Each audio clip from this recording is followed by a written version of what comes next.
Morning students. Today we will discuss with the combination of capacitors. Okay, capacitors can be grouped into two ways. The first is series and second is parallel. You know about the series and parallel. Okay, so capacitors in series. The first point is capacitors in series. For series, two or more capacitors are said to be in series if they are connected one after the other. For example, you are standing in a row, then you are one after the other. Okay? In case of series, you can see from the diagram, charge is same on each capacitor. Charge is same on each capacitor. Okay. So, the total potential between point A and C, point A and point C. Okay. That is V is equal to V1 plus V2. Okay. Here we are discussing with two capacitors of capacitance C1 and C2. Okay, so V is equal to Q upon C1 plus Q upon C2 because we have C is equal to Q upon V, or from this V is equal to Q upon C. Then V1 is equal to Q upon C1, V2 is equal to Q upon C2, because in case of series, Q means charge remain same. Okay, now Q is same, then it is taken common. Then we get V is equal to Q 1 upon C1 plus 1 upon C2, or V upon Q is equal to 1 upon C1 plus 1 upon C2. Equation number 1. If this combination is replaced by a capacitor of capacitance C and potential difference V, okay, then we get C is equal to Q upon V. From this, V upon Q is equal to 1 upon C, but V upon Q is equal to 1 upon C1 plus 1 upon C2. Then from equation 1 and 2, we get 1 upon C is equal to 1 upon C1 plus 1 upon C2. If there are 3 capacitors, then plus 1 upon 3. If there are n capacitors, then plus 1 upon C3 up to 1 upon Cn. Now, the important thing is, in case of series capacitors, we can calculate the equivalent capacitance by this formula. But in case of resistance, the formula is R is equal to R1 plus R2 for two resistances, for two capacitors. Okay, so keep in mind that. Okay. Now, capacitors in parallel.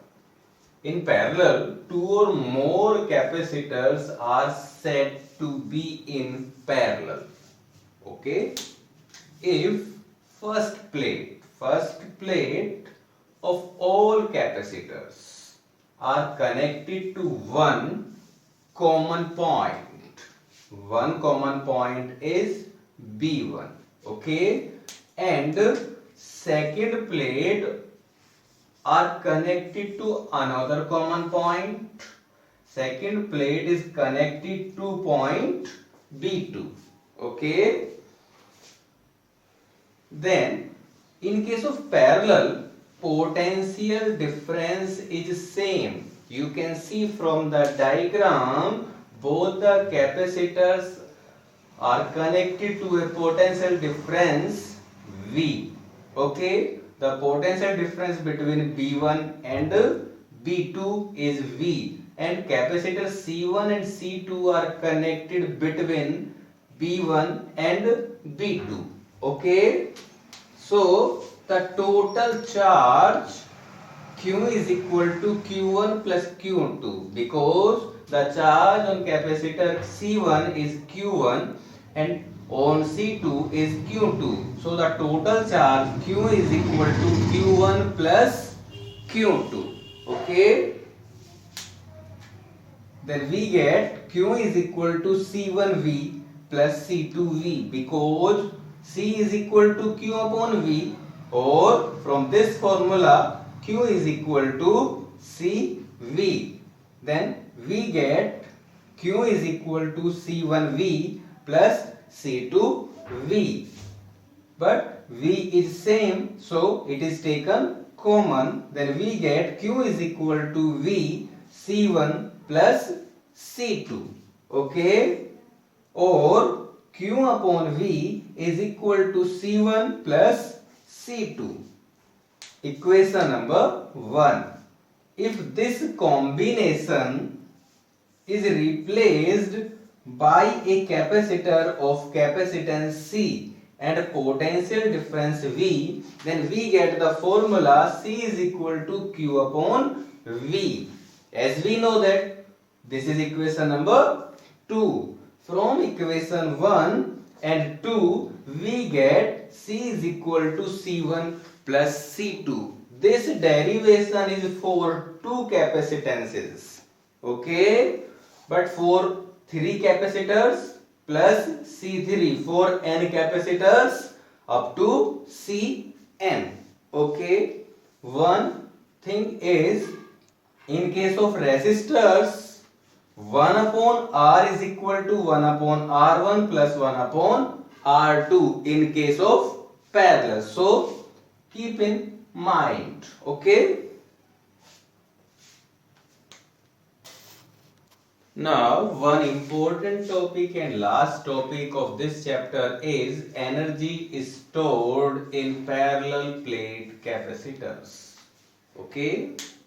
For this, consider two uncharged conductors 1 and 2. Okay. Firstly, these are uncharged. Okay. By a process of transferring the charge from conductor 2 to conductor 1 bit by bit.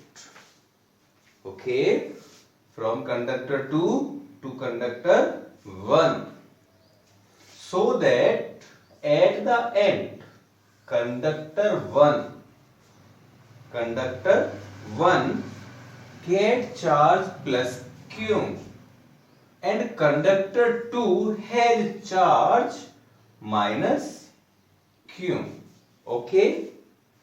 For this, consider an intermediate situation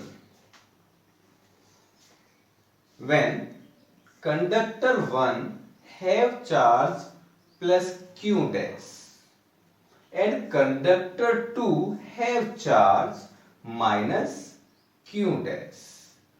At this stage, potential difference between the plates is V dash is equal to Q dash upon C, because C is equal to Q upon V. So V is equal to Q upon C.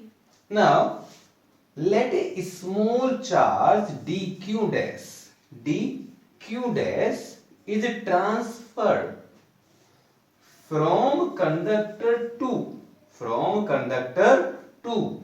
to conductor 1. Okay, work done in this step dw, because a small charge is transferred, that is V dash into dq dash, because W is equal to V into Q, potential into charge. Okay, then dw is equal to V dash dq dash. Put the value of V dash, we get Q dash upon C dq dash. Okay, this is the work done in transferring the charge dq dash. Now the total work done in building a charge q dash from q dash is equal to 0 to q dash is equal to q. These are the limits. Okay. So total work done W is equal to integration of dW. But the value of dW is equal to q dash upon c dq dash. So W is equal to integration with limit 0 to q dash upon c dq dash. 1 upon c is constant, so it is taken out. Then we get W is equal to 1 upon c with limit integration 0 to q dash dq dash. Okay, we have W is equal to 1 upon c integration 0 to q dash dq dash.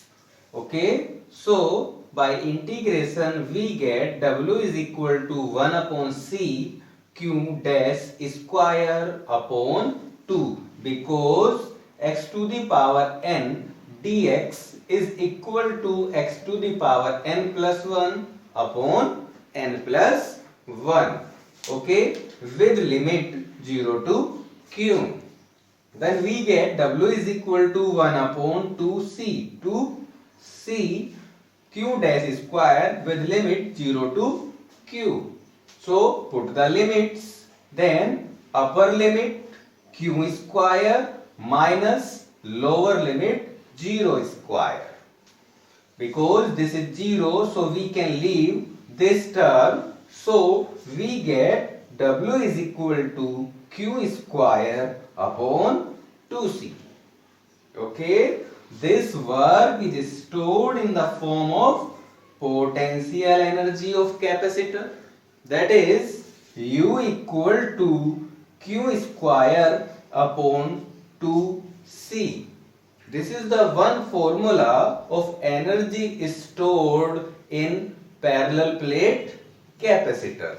Okay, now the other forms of this formula is, first of all, we know that U is equal to q square upon 2c.